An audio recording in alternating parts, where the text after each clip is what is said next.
ঈসা ইবনে মরিয়ম, মরিয়ম আলাইহিস সালাম মা সন্তানকে ডাকতে বলে, বাবা ঈসা, তুমি আমার দুনিয়ার কিছু ফল এনে দাও। উনি ফল আনলেন। এই ফল আনার জন্য যখন রওনা দিলেন, এসে দেখে মা দুনিয়ার মধ্যে নাই। আজরাইল আলাইহিস সালাম হাজির হয়ে গেছে ঈসা আলাইহিস সালামের মায়ের কাছে। মা মরিয়ম আলাইহিস সালামের কাছে চলে আসছে, সালাম দেয়, আসসালামু আলাইকুম মরিয়ম। মরিয়ম কয়, আলাইকুম আসসালাম। কে গো তুমি? বলে, আমি আজরাইল। বলে, কিসের জন্য আসছেন? বলে, আপনার রূহটা নেওয়ার জন্য আসছি। বলে, আজরাইল রে, আমার কলিজার টুকরা আমার ঈসা বাজারে গেছে, একটু সময় দাও, আসার একটু সুযোগ করে দাও। আসবে। আমি মা, দুঃখিনী মা, কয়েকটা কথা বলবো আমার সন্তানের সাথে, একটু সুযোগ দাও। আদর সাল্লাম বলে, মারিয়াম, আমি সময় দিতে পারবো না, কারণ আর সময় হবে না, দুনিয়ার বুক থেকে তোমার বিদায় নিতে হবে। মরিয়াম কয়, বাবা আজরাইল, আমাকে একটু সুযোগ দাও, বেশি না, সামান্য একটু সুযোগ দাও। আমার বেটা আসবে, আমি শুধু তারে বুঝায় বলে চলে যাব দুনিয়া থেকে। আমি ছাড়া আমার বেটার শরিয়াতে কেউ নাই, দুনিয়ায় কেউ নাই। আমার বেটারে আমি একটু বুঝায় যাব।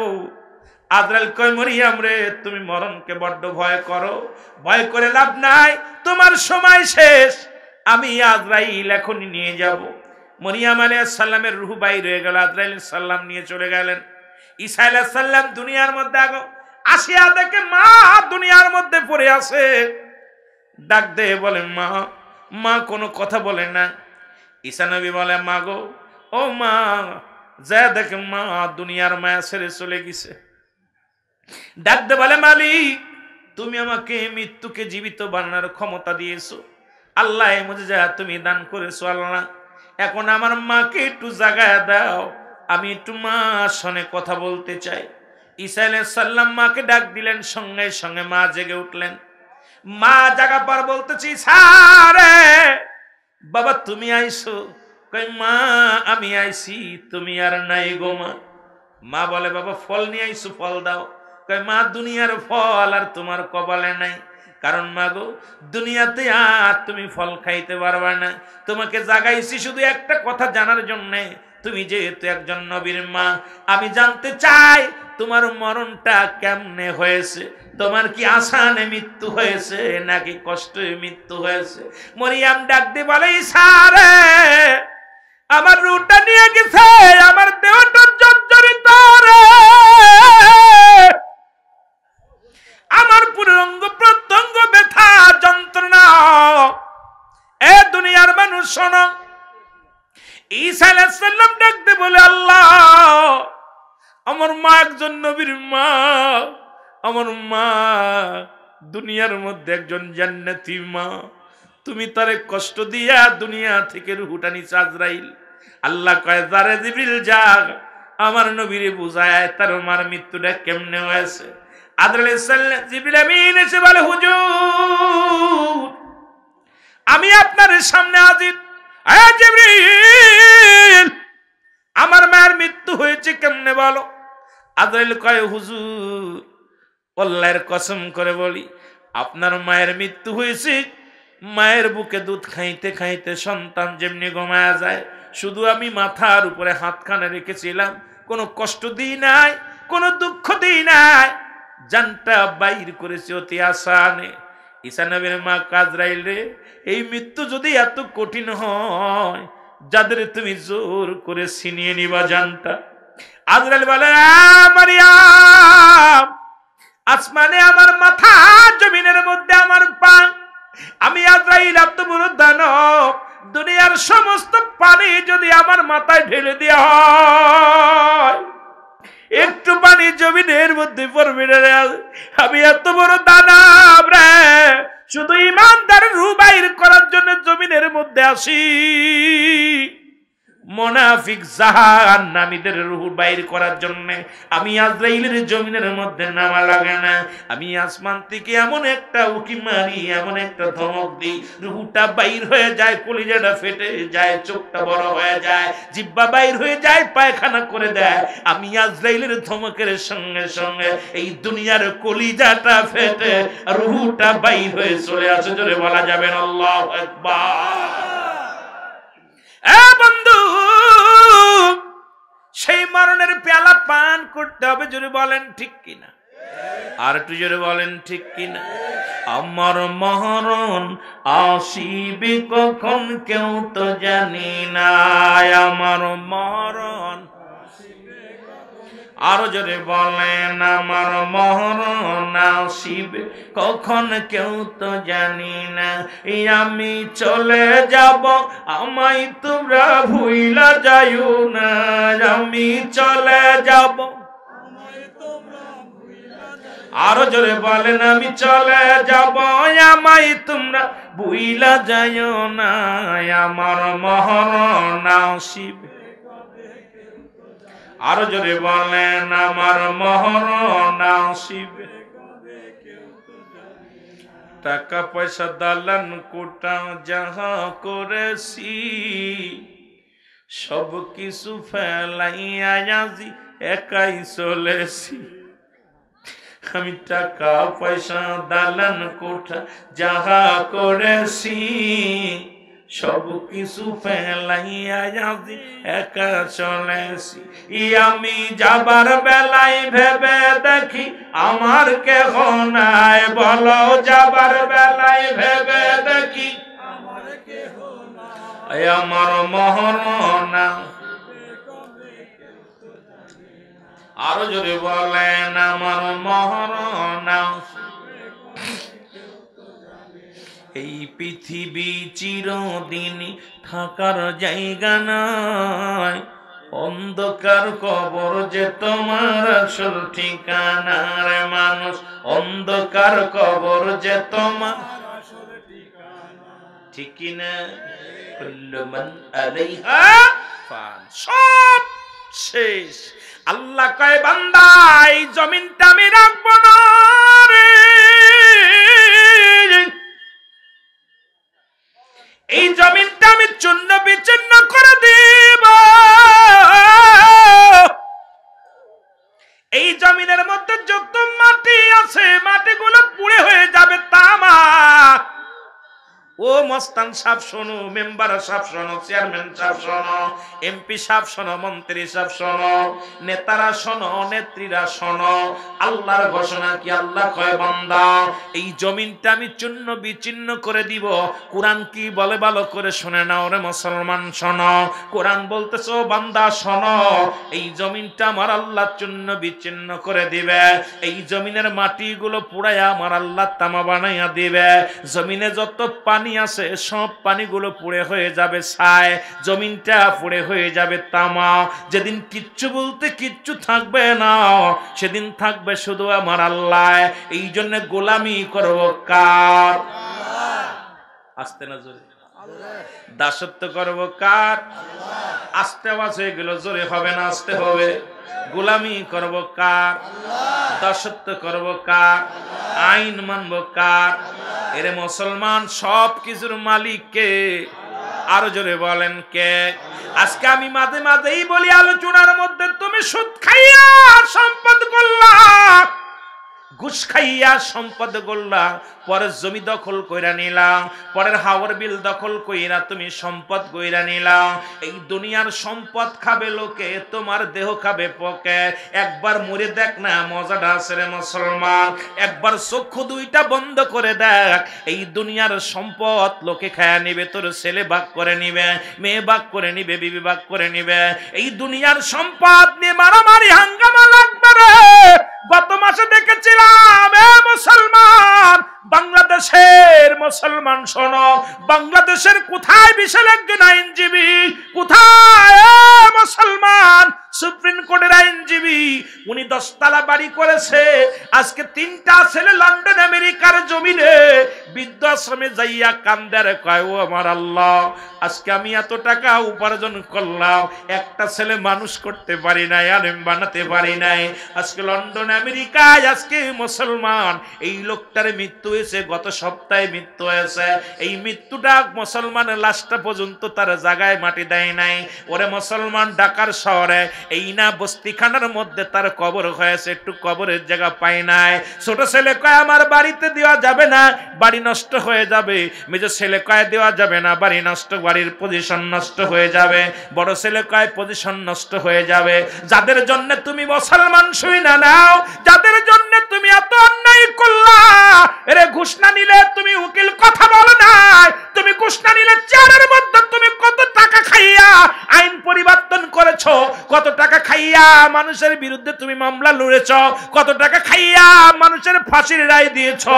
আজকে কোথায় কই মানিকের মতো যখন ধরা পড়বা, মানিক এখন বুঝছে মানুষকে মিথ্যা আসামি বানাইয়া, এ সুমন এখন বুঝছে মানুষকে মিথ্যা আসামি বানাইয়া মানুষকে কষ্ট দিলে কি হয়। আজকে সেই জালে দুনিয়ার মধ্যে একটা পড়েছে, আখেরাতেও পড়বে। জোরে জোরে চিল্লায় বলা যাবে না, ঠিক কিনা? কষ্ট হচ্ছে? গালি দিতে চাই না, কষ্টের কথা বলতেছি। আহা, মানিক বিচারপতি কত বিচার করছে, আরে বাবার কাল্লা আমার মতো, ঠিক না? কত বিচার করছে। বেড়া এখন আমি ভুলই করছি, সাজা হচ্ছে। এগুলো যদি না করতাম রে, কোচ আমি করি নাই, উপর থেকে চাপ ছিল। উপর থেকে কে চাপ দিল তোরে? উপর মহলের চাপে আমি করছি। রাতকে দিন করেছো, দিনকে রাত করেছো। আল্লাহর মা, আল্লাহ ছাড় দেয়, ছেড়ে দেয় না, সময়ের দরকার। জোরে বলেন ঠিক? এর দুর্নীতির ওই ডাকরায় বসে জাহির করে জ্ঞান, কলম দিয়া কামাই টাকা, আবার ধরে সাধুর ভানোরা। শিক্ষিত শয়তানোরা, শিক্ষিত শয়তানোরা, শিক্ষিত শয়তানোরা। আমার সাথে কইতে পারবেন না? পারবেন কইতে? এ যুবকেরা পারবে কইতে? এর দুর্নীতির ওই আকড়ায় বসে জাহির করে জ্ঞান, বলো দুর্নীতির ওই আকড়ায় বসে জাহির। এর কলম দিয়া কামাই টাকা, কলম দিয়া কামাই টাকা, আবার ধরে সাধুর ভানোরা। শিক্ষিত আরো জোরে বলেন, ওরা শিক্ষিত শয়তান। ওরা হলো জাতির নাকি মহামারী মহাতান, ফাইলে কলম ঠাকাইয়া চালায় ওরা নির্যাতন। আমার দেশের কত বেকার ঘুরে বেড়াচ্ছে, 60,000 ভারতের মানুষের চাকরি হয় এক প্রশাসনের মধ্যে। জোরে বলেন ঠিক কিনা? অথচ আমার ভাই বেকার, আমার ভাই বন্ধু কত চাচা বেকার, লেখাপড়া ডিগ্রি নিয়ে ঘুরে বেড়াচ্ছে। ওরা টাকা ছাড়া চাকরি হয় নাই, যদিও তারপরে মামা খালু হওয়া লাগছে। জোরে বলেন ঠিক কিনা? ওরা নাকি জাতির নাকি মহামারী মহাতন, ফাইলে কলম ঠাকাইয়া চালায় ওরা নির্যাতন। ঘুষের টাকায় ওদের বুড়ি, ঘুষের টাকায় ওদের বুড়ি, করে যে টান টান। ওরা শিক্ষিত, আস্তে কইবেন না, জোরে কইবেন, ওরা শিক্ষিত শয়তান। ওরা আবার স্কুল কলেজের দিকটা ভাই দেখো না চোখ মেলিয়া, মেয়েরা সব বই ছাড়িয়া আছে শুধু প্রেম লইয়া। ঠিক না? ঠিক না? ঠিক না? খালি আর যোগ বি, বি যোগ বি, পাইলো কি যোগের মধ্যে? জোরে কোন ঠিক কিনা? এই রে যোগ, এই যে এখানে হাই স্কুল আছে দেখবেন প্রতিটা রুমে রুমে খালি যোগ আর যোগ, যোগ প্লাস, খালি যোগ যোগ। জোরে বলেন ঠিক? বিশ্বাস হয় না আপনাদের? গাছের মধ্যে প্লাস, গাছের মধ্যে যোগ লেখা কয় আর যোগ বি, বি যোগ সি। আমরা পারি না কিছু বুঝতে, কয় হুজুর এটা কি কয়? বিতে বাবু, বিতে বিথি। জোরে কোন কথা বুঝলি? এটা যোগের মধ্যে ওরাই বুঝে, আমরা বুঝি না। জোরে কোন ঠিক কিনা? আবার স্কুল কলেজের দিকটা ভাই দেখো না চোখ মেলিয়া, ছেলেরা সব বই ছাড়িয়া আছে শুধু প্রেম লইয়া। আরে অস্ত্র যে তার সঙ্গের সাথী, অস্ত্র যে তার সঙ্গের সাথী, হইতেছে মস্তান। ওরা শিক্ষিত শয়তান, ওরা শিক্ষিত শয়তান, ওরা। বিশ্বাস করবেন না, এই যে কিছুদিন আগে হলগুলো তল্লাশি করছে না, আমি আশ্চর্য হয়ে গেছি। একটা বই খাতা পাই না, খালি হকি স্টিক, রাইফেল, পিস্তল, কতক্ষণ টামদা, যেরকম ঠিকই না। হাই শোনার ছেলেরা এর হাতে একটার বই কত মানে খল খুইলা খুইলা খালি দেখে মাল। আর ঘটনাটা কি রে, আমি তো আশ্চর্য হয়ে গেলাম, এরা কি এইগুলো পড়া লাগে? স্যাররা কি এইগুলো ট্রেনিং দিছিল? এই আয়ার আমদা, এই আপনারা দেখছেন না মিথ্যা না সত্য? এই যারা বলেন মিথ্যা না সত্য? ওই যে আমাদের আবু সাইদকে হত্যা করছে আপনার রংপুরে, আমি গেছিলাম গত সপ্তাহে রোকেয়া হলে। ওই হল, ওই পাশের এক হল থেকে বাইর করছে এইরকম এরকম ফাজা ফাজা রামদা, হকি স্টিক। আর এইটা মানে কি ওনাদের অফিস ছিল। আমি মনে অফিসে তো চা প্যান্ডেল, চা থাকবো, কফি থাকবো, কিছু খাতা টাতা থাকবো, লেখাপড়া হয়তো জ্ঞান অর্জন করার জন্য কিছু বই থাকবো, দার্শনিকের বই। কারণ অ্যারিস্টটল, সক্রেটিস বই লেখা বলছে নো দাই সেল, নিজেকে নিজে চিন্তা, মানার ফর নফস। তাই নিজের চিনার জন্য হয়তো অফিসে বসে, স্পেশাল বসে কিছু পাওয়ার জন্য। এখন দেখি অফিসের মধ্যে বড় বড় কাটা রাইফেল, হকি স্টিক, এরপরে রামদা, বাংলা অস্ত্র। আমি কই রে বাবা রে বাবা, কাম সারছে। এই নাকি পড়ালেখা হইতো দীর্ঘ 17টা বছর হইলা এই পাঠদান হয়েছে। তাহলে আমাদের অবস্থা কি হইব? কথা কয় না কেন? কথা কয় না কেন? আমি কি মিথ্যা কথা কইতেছি না? এই মিথ্যা কথা কইলে আমি ধরবেন যে হুজুর মিথ্যা কথা বলতেছেন। মিথ্যা কথা বলতেছি? এ ভাই, তুমি বিবাহের আগে তোমার দাদি, তোমার মা, তোমার আপনজনদের কাছে দাবি করবা, মা গো আমি ওই বড় চাকরিজীবী ছেলে চাই না, ঘুষখোর সুদখোর ছেলে চাই না, এমন একটা ছেলে দিবা গো মা, সে ভ্যান চালাই খাক আর রিক্সা চালাই খাক, সে 5 ওয়াক্ত সালাত আদায় করবে, হালাল খাদ্য খাওয়াবে, আরাম নয়। আরে হাজার হাজার টাকা নিয়া, ঘুষ নিয়া, ঘুষের টাকা দিয়া কত কি নিয়ে যায়। তুমি ঘরের মধ্যে থাকিয়া আনন্দ করো রে মা, কিন্তু একবার খবর নিশ্চয়ই সুদের টাকা, ঘুষের সম্পদের জন্য ইয়াউমাল কিয়ামতের ময়দানে জাহান্নামে ছুঁড়ে মারবে রে মুসলমান। শুনে নাও, আমি আমার মাদের বলি, মা দাবি করবা, দাদির কাছে দাবি করবা, বাবার কাছে দাবি করবা, সাধারণ সারাদিন পরে 1 লোকমা খাবার দিবে, এই খাবারটা আমি খাবো, সেজন্য হালাল খাদ্য খাওয়ায়, সেজন্য আমার ঘুষের টাকা না খাওয়ায়, হারাম জিনিস বক্ষণ না করায়। 5 ওয়াক্ত নামাজি ইমানদার একটা ছেলে যদি তোর কপালে জুটে যায়, এই দুনিয়ার মধ্যে মা তোর মতো শান্তি আর কেউ নাই। জোরে বলেন ঠিক কিনা? বলে 2 নাম্বার অপরাধ, 1 নাম্বার অপরাধ আমার মা বাবার, সে একটা ইমানদার, আমার একটা ভালো মা দেয় নাই। 2 নাম্বার অপরাধ আমার বাবার, সে আমার একটা ভালো নাম দেয় নাই। নাম রাখছে লালটু, বল্টু, কত কিছু, জোরে কোন ঠিক কিনা? এই নামের জন্য কিয়ামতের ময়দানে বিবাদে পড়বেন। মুসলমান শোনো, আর এখন তো নাম আর দেওয়া লাগে না, নাম গর্বে থেকে হয়ে যায়। কারণ এখনকার জামানায় মুসলমান দুনিয়ার মধ্যে সন্তান আসা পর সুন্নাতে রাসূল যদি মানতে হয়, 7 দিনের 1 দিন আগে নাম রাখা দূরত্ব নয়। সন্তানের বয়স যখন 7 দিন হবে, ছেলে হোক আর মেয়ে হোক, ছেলে হলে 2টা প্রাণী, মেয়ে হলে 1টা প্রাণী, এটা কুরবানি করে আকিকা দিয়া সুন্নাতে রাসূল নামটা রাখা সুন্নাত। এইবার রাসূলের সুন্নাত যদি মানতে হয়, 1 দিন আগেও নাম রাখা যাবে না। আমার দেশে এখন বিয়ের রাত্রেই নাম হয়ে যায়, দেখা যায় বাসর রাত্রেই নাম। স্বামী স্ত্রী দুজন ঘরের মধ্যে যায়, কয় সকিনারে, কয় কি নিয়ত করেছি যদি আমার একটা ছেলে হয় নাম রাখবো শাহরুখ খান। এখনো দুজনের মিলন হয় নাই, দুজনের কথাবার্তা চলতেছে, নাম রাখা হয়ে গেছে। নাম কি? জোরে কোন নাম কি? শাহরুখ খান। বিবি কয়, স্বামী রে আমি তো মনে মনে কলেজ জীবন থেকেই প্রতিজ্ঞা আছে একটা মেয়ে হয়, যদি আমার একটা মেয়ে হয় নাম রাখবো কারিনা। কত কয় না, কত কয় না, নাম তো আগেই হয়ে গেছে। এরপরে আলতাসনো হওয়ার পর ডাক্তার কয় মেয়ে হবে, নাম রাখা শেষ। ডাক্তার কয় মেয়ে ছেলে হবে, নাম রাখা শেষ। এই ভুলে আমরা অধিকাংশ আলেমরাও করতেছি, এই জন্য ইসলে ঈমান উঠে যাচ্ছে। যদিও কোরআনের হাফেজ হচ্ছে তার ভিতরে ঈমান নাই, যদিও কোরআনের পাখি হচ্ছে তার ভিতরে ইলম আছে কিন্তু আমল নাই। কারণ ইলম আছে, ইলমে ভরপুর, আমলে ঘাটতি, ঈমানের ঘাটতি। জোরে বলেন ঠিক কিনা? কারণ এই সুন্নাতে রাসূলের উপর অনেকেই জন্মগ্রহণ করে নাই, সন্তান গর্ভে থাকতে নাম হয়ে যায়। আমার বাবারা, যদি মুসলমানের ইসলাম মানতে হয়, যদি রাসূলের সত্য ইসলাম মানতে হয়, আল্লাহর দিন মানতে হয়, কোরআন মানতে হয়, 7 দিনের একদিন আগে নাম রাখা দূরত্ব নয়। আমার দেশের অধিকাংশ বাবারা এই ভুলটা করি, জোরে বলেন ঠিক কিনা? সন্তান দুনিয়ার এই ওয়াজটা আজকে আমার নেই, ওয়াজটা আপনাদের চেয়ারম্যানের, এই ওয়াজটা আপনাদের মসজিদের ইমাম সাহেবের, সেই ওয়াজটা আমি করতেছি আপনাদের, সেই ওয়াজটা আমি করে দিচ্ছি আপনাদেরকে। এ মুসলমান, সন্তান দুনিয়ার ভিতর আসার 7 দিনের একদিন আগে নাম রাখা দূরত্ব নয়। কিন্তু অধিকাংশ আমার ছেলের নাম রাখবো কি, মেয়ের নাম রাখবো কি, অলরেডি হয়ে যায়, যেটা বলেন ঠিক কিনা? আর এই সন্তানগুলো ভালো কর্মের ভিতরে আসবে না, ও ঈমান দুর্বল থাকবে। ও মেয়েটা যদিও পর্দা করে গোপনে গোপনে গু খাবে, যেটা বলেন ঠিক কিনা? ওই মেয়েটা ময়লা খাবে, ছেলেটা ময়লা কাজ করবে, অন্যায় করবে, কারণ সুন্নাতের রাসূলের উপর আগমন করে নাই। এ মুসলমান, দুনিয়া আসার পর সর্বপ্রথম আসবে তার কানে আযান শোনাইতে হবে, এরপরে কালেমা শোনাইতে হবে, গায়ের ময়লাগুলো মুছতে হবে ভালো কাপড় দিয়ে, এরপরে তার ওই যে আপনার ইত্যাদি ইত্যাদি যেগুলো, এগুলো করতে হবে, সুন্নাতের রাসূল যেটা মানতে হবে।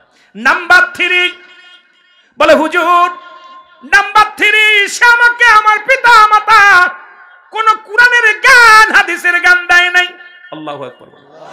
আমরা অধিকাংশ বাবারা ধরা পড়ে যাব।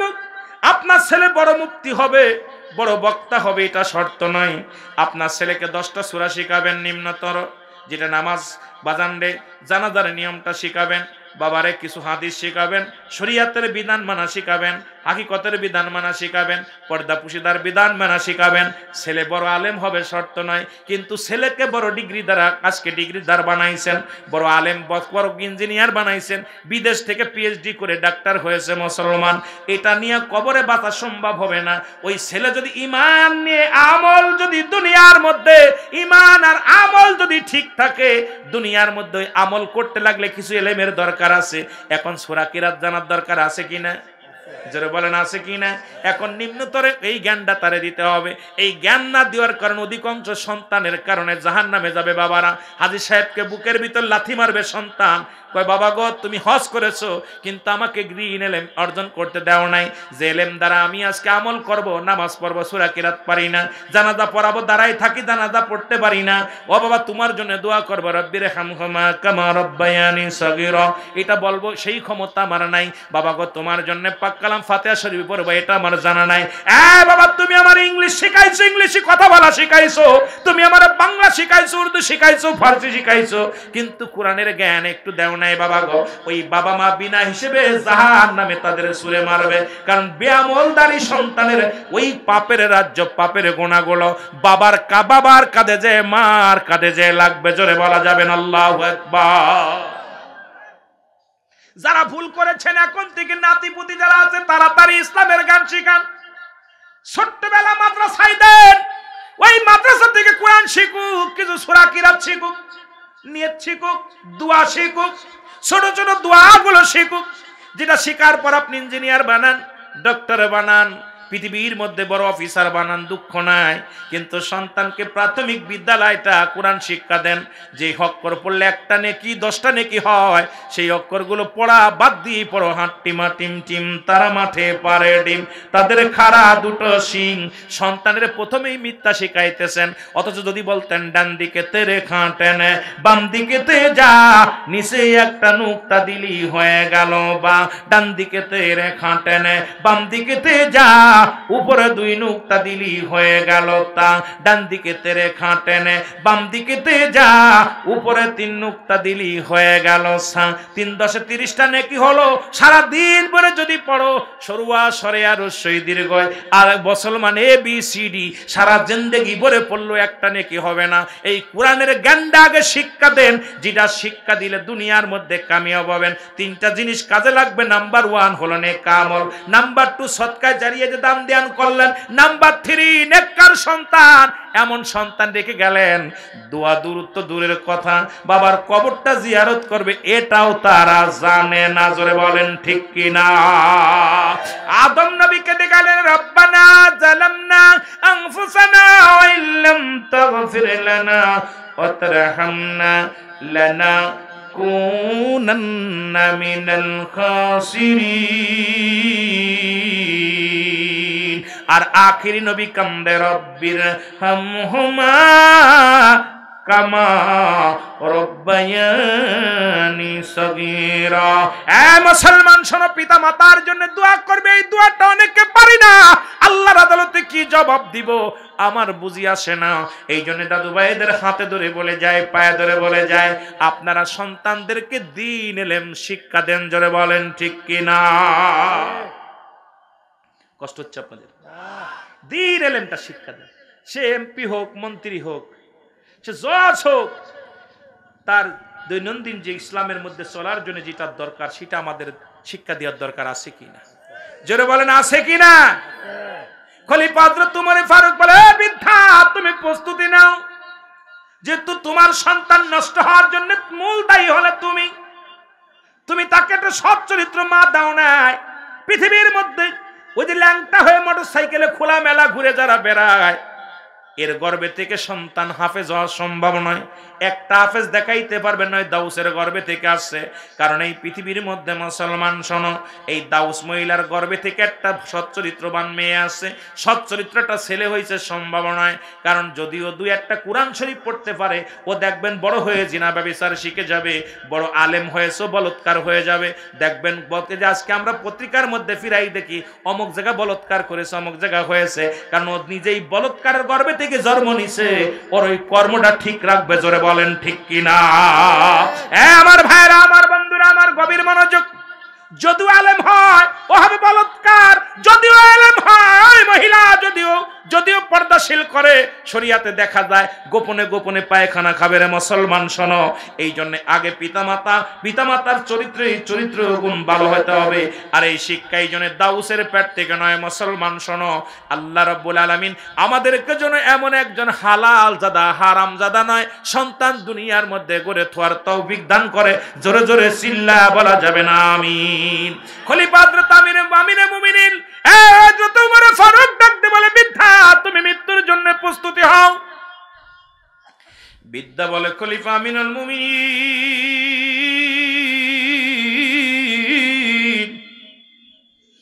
এত বড় গুরুতর অপরাধ করেছি, এই দুনিয়ার ভিতরে থেকে শিরচ্ছেদ করবেন, আখিরাতে আমি কি সদাই পাবো, আল্লাহর আদালতে আমি কি পাবো জানি না, আপনি আমাকে তওবা করায়া দেন। এত বড় অপরাধ যেহেতু করেছি, আমার আল্লাহ যেন আমারে ক্ষমা করায়া দেন, আমার আল্লাহ যেন আমারে মাফ করে দেন। সন্তান বাবা সন্তান দুজনেই মিলে খলিফা ওমরের হাতে হাত রেখে বায়াত গ্রহণ করলেন, তওবা করলেন। আস্তাগফিরুল্লাহ রাব্বি মিন কুল্লি জামবি ওয়া আতুবু ইলাইহি, লা ইলাহা ইল্লাল্লাহু মুহাম্মাদুর রাসূলুল্লাহ। জোরে জোরে চিল্লায়া বলেন সাল্লাল্লাহু আলাইহি ওয়াসাল্লাম। খলিফা হযরত ওমর ফারুক কালেমা পড়ায় দিলেন। আজকে আমার সমাজ নষ্ট হয়ে যাচ্ছে, জাতি নষ্ট হয়ে যাচ্ছে, আমাদের কোনো চিন্তা নাই, ধারণা নাই। ও ভাই মনে করছেন আপনার ছেলে নষ্ট হচ্ছে না, ওটা আমার ছেলে, ও আমার ছেলের ধল্য বিলে। এই জন্য আমার জাতি, আমার সমাজ, যারা গাঁজা মদ ইয়াবা, যারা এই ফ্যান্সিডিলির সঙ্গে, যারা অন্যায়ের সঙ্গে জড়িত, তাদেরকে আমাদের প্রতিহাত করতে হবে, তাদেরকে দমন করতে হবে, যাতে জাতি বাঁচে, সমাজ বাঁচে। কে কার ছেলে দেখার সময় নাই। যদি ভয়ে না বলতে পারেন, গোপনে বলবেন। গোপনে এলাকা থেকে এই সমস্ত আগাছাগুলো পরিষ্কার করতে হবে, তবেই সোনার জমিনটা, সোনার সন্তান আসবে, জোরে বলেন ঠিক কিনা। এগুলো দেখ আমাদেরকে খালি মাহফিল দিলে হবে না। মাহফিল দিচ্ছেন এক বছরে দিয়ে আমাদের আমলের ওয়াজগুলো করতে হবে, আমল আখলাকের ওয়াজ করতে হবে, চরিত্র পরিবর্তনের ওয়াজ করতে হবে, চরিত্র পরিবর্তনের ওয়াজ করতে হবে। আল্লাহ আমাদের বুঝার তৌফিক দান করুক, সকলে বলুন আমিন। 3টা আমল দিয়ে যাব মেয়েদেরকে, আর আগাবো না আলোচনা। 3টা আমল দিয়ে যাব, আমল করলে নাচতে নাচতে জান্নাতে যাবে মেয়েরা। সুবহানাল্লাহ বলেন না, আরো জোরে বলেন। যদি আল্লাহ জান্নাত না দেয়, আমার আমলগুলো যেন আল্লাহ ওদেরকে দিয়ে দেয়, আমার আমলগুলো যেন আল্লাহ দিয়ে দেয়। জোরে জোরে চিল্লায় বলবেন, এত জোরে সুবহানাল্লাহ কবে যেন তাবু নড়ে যায়। আগে দেখি যারা বিয়ে করেছেন তারা তাকবীর দিবেন, দেখি উত্তর কেমন আওয়াজ আসে না। অবিবাহিত কারা কারা দেখেনি, দেখ আপনার অবিবাহিত ছেলেরা কতগুলো আছে দেখি দিই, যারা বিয়ে করেন হাতে যদি। এই অবিবাহিত কম আছে ঘটনা কি, এরা কোথায় গেছে? প্রেমনগরে গেছে। আমি ছেলেদের নাম রাখছি আকাশ মিয়া, আর মেয়েদের নাম রাখছি বাতাস খাতুন।